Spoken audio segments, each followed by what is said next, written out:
මොකද්ද මේ බැලිස්ටික් මිසයිලයක් කියලා කියන්නේ?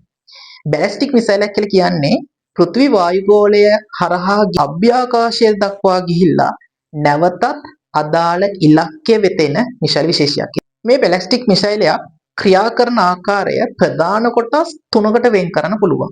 ඒකේ පළවෙනි අදියරේ තමයි දියත් කිරීමේ අදියරය. ඒතර මේ දියත් කිරීමේ අදියරේදී ජෙට් එන්ජින් මගින් මෙයාට අධික තෙරපුම් බලයක් දීලා මේක මේ කියන වායුගෝලයෙන් එළියට ගමන් කරන්න නැත්නම් අභ්‍යාකාශයට ගමන් කරන්න අවශ්‍ය තෙරපුම් බලය ලබා දීමක් වෙනවා. දෙවෙනි අදියරේදී වෙන්නේ මේ අභ්‍යාකාශයට ගමන් කර මිසයිලය අභ්‍යාකාශය හරහා තවත් ඉදිරියට ගමන් කිරීමක් වෙනවා. තුන්වෙනි අදියරේදී අභ්‍යාකාශ ගමන් කළ මිසයිලය නැවතත් පෘථිවි ගුරුත්වාකර්ෂ ත්වරණය යටතේ පෘථිවිය දෙසට ගමන් කරන්න පටන් ගන්නවා. ඉතින් මෙයා ගමන් කරන්නේ වායුව හරහා නිසා වෙනු ගැටීම නිසා අධික ලෙස රත් වීමක් සිදු වෙනවා. හදනකොට මේ ඉදිරිපස තාපයට ඔරොත්තු දෙන ද්‍රව්‍ය වලින් තමයි හදන්න ඕන.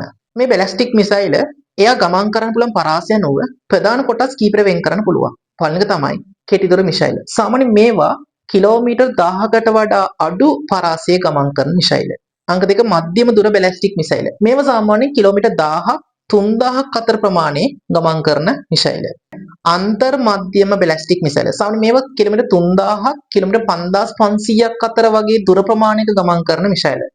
අන්තිම එක අන්තර් මහද්වීප බැලිස්ටික් මිසයිල. සාමාන්‍යයෙන් මේවා කිලෝමීටර් 5500ට වඩා වැඩි, ඒ කියන්නේ පෘථිවියේ ඕනම තැනකට ඉලක්ක කරන්න පුළුවන් මිසයිල. දියුණු තාක්ෂණයත් එක්ක මිසයිල ආරක්ෂා පද්ධති තුනක් දැන් තියෙන තත්ත්වයට එක්ක මේ බැලිස්ටික් මිසයිල වලින් ආරක්ෂා වෙන්න ඒව ප්‍රමාණවත් මදිලා තියෙනවා.